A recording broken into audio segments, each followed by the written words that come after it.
तो physics and maths के लिए तो मैं सजेस्ट करूँगा रिवीजन के लिए तुम एक टेस्ट देने में तुम्हें 3 घंटे लगेंगे और उसके बाद उसका एनालिसिस अगर प्रॉपर तरीके से करोगे तो मैक्सिमम उसमें 1.5 से 2 घंटे लगेंगे। इंपॉर्टेंट चीज़ तुम्हें याद नहीं रहती। इनवेलेंट्स को ज़्यादा फ्रीक्वेंटली रिवाइज करो। कुछ भी केमिस्ट्री में रटने वाला होता है जो एकदम मतलब जिसमें ज़्यादा लॉजिक नहीं लगा सकता, रटना ही पड़ता है। फिजिक्स में भी कुछ फॉर्मूले होते हैं जो कि कम अप्लाई होता है, लेकिन क्या पता कभी ना कभी याद है तो वो भी याद रखने होता है। अब अगर तुम बस ये जो कुछ 10-20% चीज़ें हैं इनके लिए फिर से पूरे नोट्स पढ़ने लगोगे तो वो तुम्हारा वेस्ट ऑफ टाइम होगा। Hello everyone, I am Vinayak Gupta, a first year BTech student at IIT Delhi. I had secured an all India rank of 200 in JEE Mains 2024 and an all India rank of 300 in JEE Advanced 2024.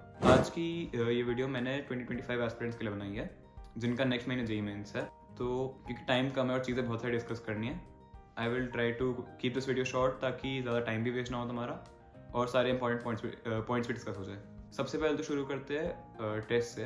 तो I hope कि तुम सबने full syllabus mock test देने शुरू कर दिए होंगे और अगर नहीं करे तो आई वुड रिकमेंड जल्दी से जल्दी शुरू कर दो क्योंकि टेस्ट देना बहुत ज़रूरी है, उससे तुम रियल एनालिसिस कर पाओगे। अगर तुम्हें लगता है कि तुम्हारा रिविजन काफ़ी मतलब अच्छे से हो चुका है या फिर टू अ सर्टेन लेवल हो चुका है और तुम्हें चीज़ें मोस्टली याद रहती है बट और क्वेश्चन भी सॉल्व हो जाते हैं, बट एग्जाम टेस्ट देते टाइम तुम्हें कुछ चीज़ें क्लिक नहीं करती या फिर कुछ चीज़ें याद नहीं रहती, तो आई वुड रिकमेंड कि जितने ज़्यादा टेस्ट मॉक टेस्ट हो सके उतने ज़्यादा मॉक टेस्ट दो, जिससे तुम्हें एक टेस्ट देने की आदत बन जाए और तुम्हारे क्वेश्चन भी जल्दी सॉल्व होने लगेंगे। तो मैं रेकमेंड करूँगा हफ्ते में कम से कम 5-6 मॉक टेस्ट तो दे ही दो, तो ऑलमोस्ट डेली तुम एक मॉक टेस्ट देना शुरू कर दो। लेकिन अगर तुम्हें लगता है कि कुछ चीज़ें अभी अच्छे से रिवाइज नहीं है या फिर कुछ कॉन्सेप्ट तुम ब्रशअप करना चाहते हो तो मैं फिर भी रेकमेंड करूँगा कि कम से कम ऑल्टरनेट डेज पे टेस्ट देना शुरू कर दो।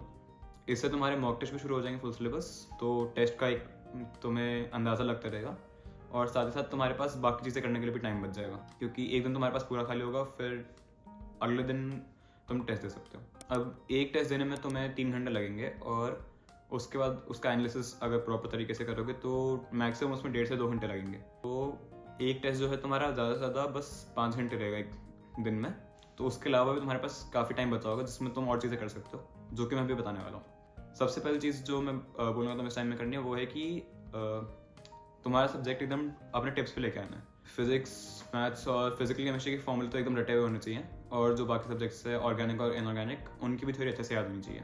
अब तुम नोट्स पढ़ते होगे तो मोस्टली चीज़ें तुम्हें याद हो ही गए होंगे अगर तुमने अपने नोट्स अच्छे से 2-3 बार पढ़ रखे हैं, बट फिर भी कुछ छोटी मोटी चीज़ें होती है जो कि बार बार पढ़ने के बाद भी तुम्हें लगता हो कि ये चीज़ छूट जा रही है या फिर बार बार पढ़ने के बाद भी ये चीज़ याद नहीं रहती। तो उसके लिए एक फिक्स ये है कि तुम एक अलग से कॉपी बना लो उसके लिए, और जो भी चीज़ें तुम्हें ऐसी लगती है कि बार बार याद नहीं रहती या फिर बार बार छूट जाती है, तुम वो सारी चीज़ें उस कॉपी में लिख लो। इससे क्या होगा कि क्योंकि तुम्हें 90% नोट्स ऑलमोस्ट याद होंगे, 80 to 90% नोट्स।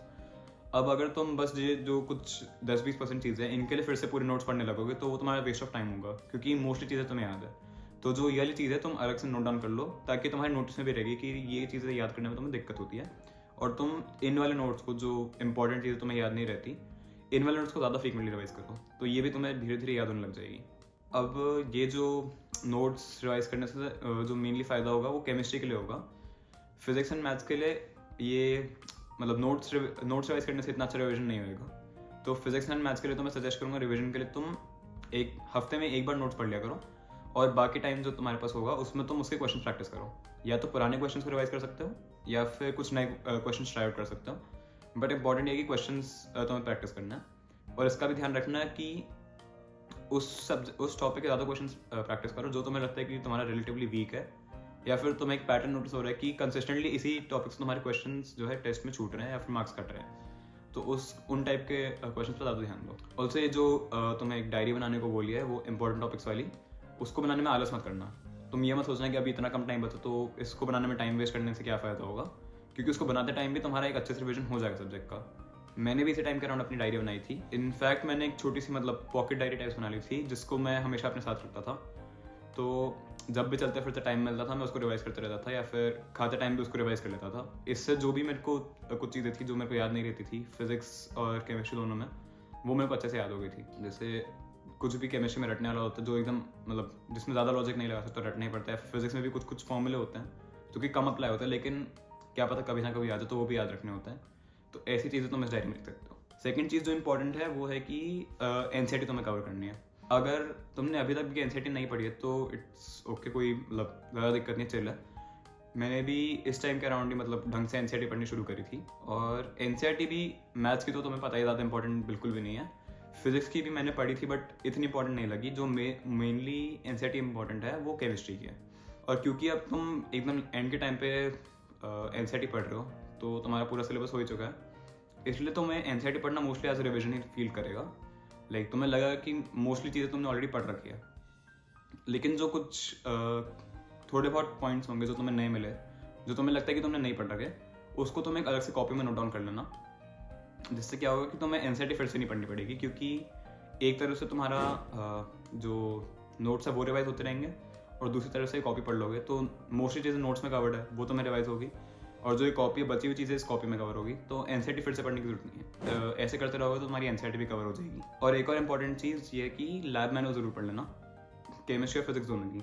लाइक वो भी इंपॉर्टेंट है, उसमें भी क्वेश्चन आ जाते हैं। इनफैक्ट मेरी शिफ्ट में एक क्वेश्चन आ गया था फिजिक्स की लैब मैनुअल से जनवरी वाली शिफ्ट में, तो इन दोनों को भी पढ़ लेना, वो भी इंपॉर्टेंट है। ज़्यादा टाइम नहीं लगेगा पढ़ने में, थोड़ी मतलब आसान ही है, लेकिन पढ़ लेना ज़रूर।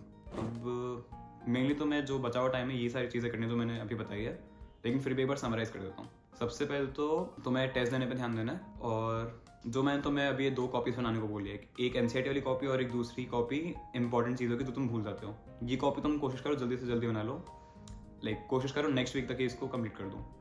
तो एक तो ये कॉपी बनाने में तुम्हारा नोट्स का रिविजन भी अच्छे से हो जाएगा और तुम्हारा एनसीईआरटी भी अच्छे से कवर हो जाएगी, तो इससे तुम्हें एक फ़ायदा ही रहेगा।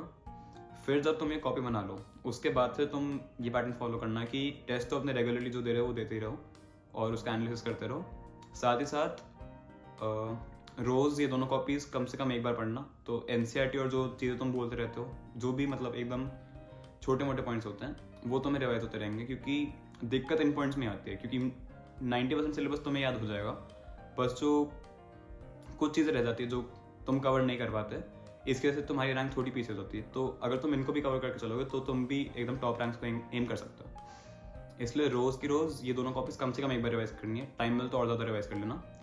साथ ही साथ तुम्हें रोज़ फिजिक्स मैथ्स के क्वेश्चन प्रैक्टिस करना है, या तो पुराने रिवाइज करना है या फिर नए क्वेश्चन प्रैक्टिस करने हैं। बेसिकली सॉल्विंग तुम्हारे मतलब टच में रहनी चाहिए।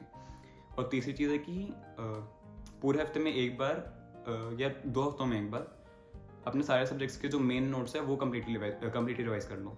फिजिक्स, मैथ्स, केमिस्ट्री, और केमिस्ट्री मतलब तीनों, ऑर्गेनिक, इनऑर्गेनिक और फिजिकल। ये या तो तुम एक दिन निकाल लो कि ये सारे साथ में रिवाइज करोगे, या फिर तुम एक साइक्लिक ऑर्डर में डिसाइड कर लो कि एक दिन फिजिक्स करो, एक दिन मैथ्स करोगे, एक दिन ऑर्गेनिक, एक दिन इनऑर्गेनिक और एक दिन फिजिकल। ऐसे साइक्लिक ऑर्डर में भी बना सकते हो। अगर तुमने ये पैटर्न भी फॉलो कर लिया अगले 1 महीने, तो 1 महीने बाद तुम्हें फील होगा कि तुम्हारा सब्जेक्ट काफ़ी अच्छे से रिवाइज्ड है और तुम्हें नोट्स खोलने की इतनी जरूरत भी नहीं पड़ेगी। तो इसलिए यही कहूँगा कि इस पैटर्न को अच्छे से फॉलो करना, और टेस्ट के मार्क्स तो अपने इम्प्रूव हो ही जाएंगे। आज के लिए बस इतना ही। सभी को ऑल द बेस्ट।